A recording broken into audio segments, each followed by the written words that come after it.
Second world war में लाखों कैदियों को टॉर्चर सेल में डाल दिया गया था। वहाँ उन्हें बुरी तरह टॉर्चर किया जाता था। उन्हें वहाँ फिजिकल और इमोशनल दोनों तरह से टॉर्चर से गुजरना पड़ता था।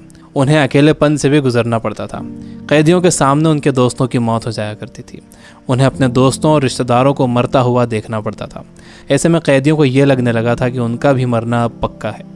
ये सब देखकर कैदी इमोशनली बहुत डिस्टर्ब हो जाते थे, बर्दाश्त नहीं कर पाते थे और वो सदमे से ही मर जाते थे। सेकेंड वर्ल्ड वॉर में कैदियों को रखने के लिए कई कैंप्स बनाए गए थे। उन्हीं कैंप्स में से एक कैंप में बंद थे psychologist doctor Victor Frankl. Victor उन कैंप्स में 3 साल तक रहे। उन कैंप्स में उन्होंने जो भी देखा, जो भी एक्सपीरियंस किया, जो भी टॉर्चर सहे, किसी को मालूम नहीं था कि वो इसके बारे में एक किताब लिख देंगे। उस किताब की करोड़ों कॉपीज़ बिक जाएंगी और कई भाषाओं में वो किताब ट्रांसलेट हो जाएगी।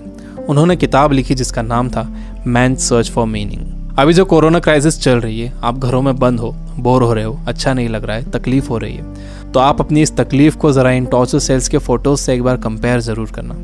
इससे मुझे पक्का यकीन है कि आपको अंदाज़ा हो जाएगा कि हमारी तकलीफ़ इन टॉर्चर सेल्स की तकलीफ़ के मुकाबले कुछ भी नहीं है।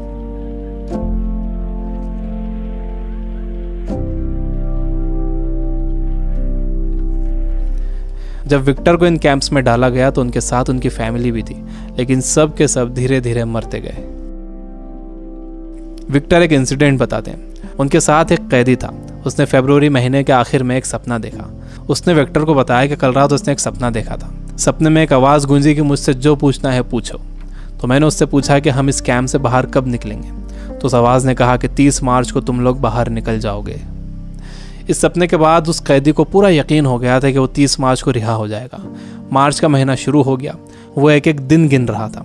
धीरे धीरे दिन निकलते गए। जब मार्च का महीना ख़त्म होने आया तो उस कैदी को ये दिखने लगा कि वो रिहा नहीं हो सकेगा।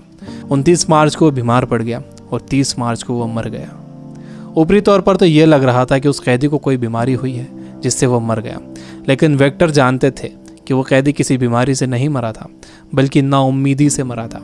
उसके मरने की वजह थी उम्मीद का ख़त्म हो जाना, होप का ख़त्म हो जाना। Biggest lesson of this book, इंसान को तकलीफ़ें नहीं मारती हैं, इंसान को धोखा नहीं मारता है, इंसान को चैलेंजेस नहीं मारते हैं, इंसान को नाउम्मीदी मार देती है। जिस इंसान के अंदर आने वाले कल की कोई उम्मीद नहीं होती, कोई ख्वाब नहीं होता, वो इंसान भी नहीं रहता। विक्टर ने गौर किया कि कैंप में ज़्यादातर मौतें क्रिसमस और न्यू ईयर के बीच में हुई थी, क्योंकि लोगों को उम्मीद थी कि क्रिसमस आ रहा है, न्यू ईयर आ रहा है, हमें रिहा कर दिया जाएगा। लेकिन जब ऐसा नहीं हुआ तो उनकी उम्मीदें टूटी और वो मर गए।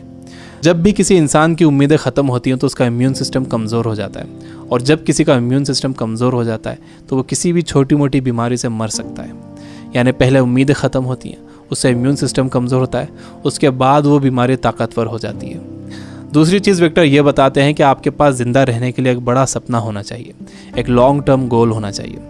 जिसके पास आने वाले कल के लिए बहुत बड़ा ख्वाब है, उसके लिए आज की तकलीफ़ें, आज की प्रॉब्लम्स बहुत छोटी होती हैं।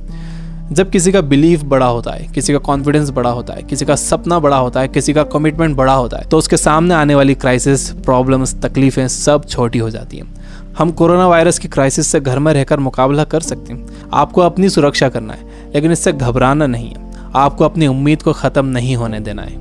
विक्टर कहते हैं कि जब कोई प्रॉब्लम या बीमारी आती है तो आपकी बॉडी कमज़ोर पड़ जाती है, लेकिन आपका माइंड बहुत पावरफुल है। आपको इसे कमज़ोर नहीं पड़ने देना है। आप रोज़ टीवी देख रहे हो, आप बुरी न्यूज़ सुन रहे हो कि इतने मरे, इतने बचे, इतने सीरियस, यह आपको मेंटली वीक बना देगा। आप मेंटली वीक हो जाओगे तो आपका इम्यून सिस्टम भी कमज़ोर हो जाएगा, जिससे आपका बीमार होने का ख़तरा बढ़ जाएगा। विक्टर कहते हैं कि वो 3 साल इन कैंप्स में इसलिए ज़िंदा रह पाए क्योंकि उनके पास कल के लिए बड़े सपने थे, विल पावर थी, उन्हें एक किताब लिखना थी। तो वो सारी प्रॉब्लम्स, सारी तकलीफ़ें उनके सपनों और इरादों के आगे छोटी पड़ गई और वो इन सब से बाहर निकल गए। तीसरी चीज़ जो विक्टर ने ऑब्जर्व की थी वो ये कि जब इंसान के सामने कोई प्रॉब्लम आती है तो वो उसे कैसा मीनिंग देता है। वो उसे पॉजिटिव मीनिंग देता है या नेगेटिव मीनिंग देता है। जैसा भी आप उसे मीनिंग देते हो, ये मीनिंग ही उस प्रॉब्लम को आपके लिए मुश्किल या आसान बनाता है। आपका मीनिंग उस प्रॉब्लम को या तो और बढ़ा देगा या उसे ख़त्म कर देगा। फॉर एग्जाम्पल, आप कहीं जाने के लिए घर से बाहर निकलते हो और आप देखते हो कि आपकी गाड़ी का टायर पंचर है। अब आपको बहुत गुस्सा आ जाता है। आपको लगता है कि क्या इसे अभी पंचर होना था, या आप ही के साथ क्यों हुआ, पूरा मूड ख़राब हो गया। आपने इसे दे दिया नेगेटिव मीनिंग। आपके पास एक और ऑप्शन था।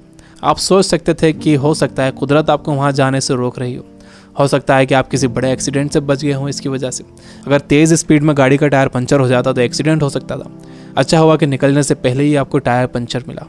ये है पॉजिटिव मीनिंग। इंसान यूजुअली नेगेटिव ही सोचता है और इस नेगेटिव सोचने की वजह से हम हर चीज़ का नेगेटिव साइड ही देखते हैं, उसका पॉजिटिव साइड नहीं देखते। जैसे कोरोना क्राइसिस में जितना टाइम आपने फैमिली को दिया है, क्या आपने कभी पहले इतना टाइम दिया है? मेरे कुछ दोस्त जो किताबों से बिल्कुल दूर थे, उन्होंने बुक्स पढ़ना शुरू कर दिए। वो रीडिंग हैबिट बना रहे हैं।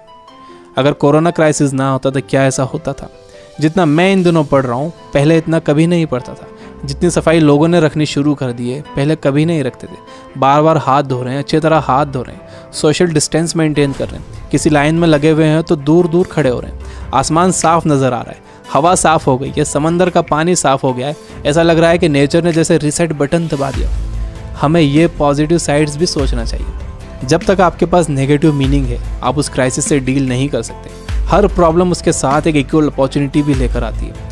दुनिया जब से बनी है तब से अब तक उसमें प्रॉब्लम्स ही प्रॉब्लम्स है। अगर ये प्रॉब्लम्स नहीं होती तो हम यहाँ तक ग्रो नहीं कर पाते। सबसे लास्ट में विक्टर कहते हैं कि आपसे सब कुछ छीना जा सकता है, आपकी धन दौलत, घर, गाड़ी, बीवी, बच्चे, माँ बाप, दोस्त, सेहत, लेकिन एक चीज़ नहीं छीनी जा सकती, वो है आपकी पावर ऑफ डिसीजन। आपसे फैसला करने की ताकत कोई नहीं छीन सकता। अगर आप सिचुएशन से घबरा कर फैसला करते हो तो वो सिचुएशन आप पर हावी हो जाएगी, लेकिन अगर आप सिचुएशन के हिसाब से खुद को बेहतर बनाते हो और डिसीजन खुद लेते हो तो आपकी ज़िंदगी बदल जाएगी। दुनिया में इससे पहले भी कई बीमारियां आई हैं जिससे करोड़ों लोगों की मौत हुई है। उसकी वजह ये थी कि लोग अवेयर नहीं थे, उनके पास इन्फॉर्मेशन नहीं थी, इन्फॉर्मेशन लेट पहुंचती थी, बीमारी से डील करने के साधन नहीं थे। लेकिन आज का वक्त सबसे अच्छा वक्त है। हमारे पास इन्फॉर्मेशन बहुत तेज़ी से पहुंचती है, हमारे पास साधन है। मुझे पूरा यकीन है कि आगे और भी अच्छा वक्त आने वाला है और मैं आपको उम्मीद दिलाता हूँ कि आगे सच में बहुत अच्छा वक्त आने वाला है। You guys are amazing. Keep reading, keep learning, keep growing. Thank you for watching.